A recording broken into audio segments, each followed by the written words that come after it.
माशाल्लाह बड़ा हल्ला गुल्ला लगाया था कचहरी चौक के अंदर। अल्हम्दुलिल्लाह जी, बस ये तो जोश जज्बा जुनून जी। है पाकिस्तान तहरीक इंसाफ के वर्कर का, आप देख सकते हैं जी।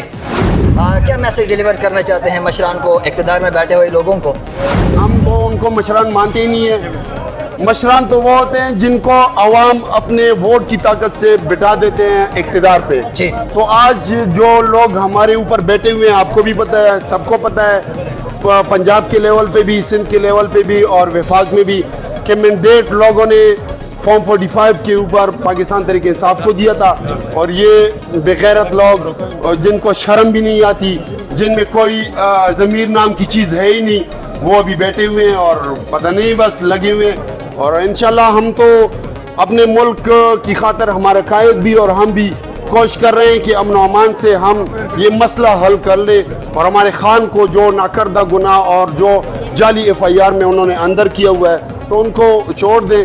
ना हो तो फिर वो कहते हैं ना, घी फिर उंगली टेढ़ी करनी पड़ेगी। जी जी। जिसके लिए हमारे वर्कर तैयार हैं। अब भाई कुछ लोग तनकीद करते हैं आप लोगों के ऊपर कि ये लोग जो स्ट्राइक कर रहे हैं इनको कचहरी चौक के अंदर नहीं बल्कि इस्लामाबाद और वफाक के अंदर, पंजाब के अंदर करना चाहिए। क्या कहते हैं आप इस बारे में? कि हमें कॉल जो मिलती है हमारे खान की तरफ से मिलती है जी। ठीक है, उसके बाद हमारी जो लीडरशिप है मरकज़ की उस पे लेवल पे, तो वो हमें देते हैं कॉल।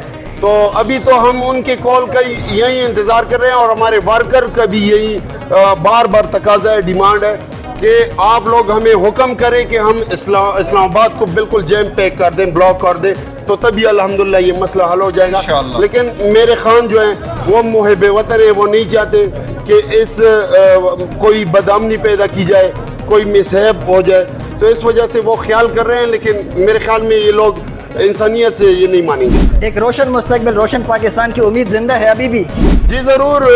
ये तो हमारा अल्लाह, हमारा कुरान पाक और हमारा नबी, जिनकी अपनी लाइफ जो है वो इस चीज़ की गवाह है कि उसवा हुस्ना हमारे लिए मतलब मशअल राह है कि हमने स्ट्रगल करना है और हक के लिए खड़ा रहना है। और वकुल जा अल हक व ज़हक़ल बातिल इन्नल बातिल काना ज़हूक़ा, बातिल मिटने के लिए, और इंशाल्लाह वो मिट के ही रहेगा इंशाल्लाह। आफ्ताब भाई बहुत शुक्रिया वक्त देने का। आखिर में पाकिस्तान जिंदाबाद।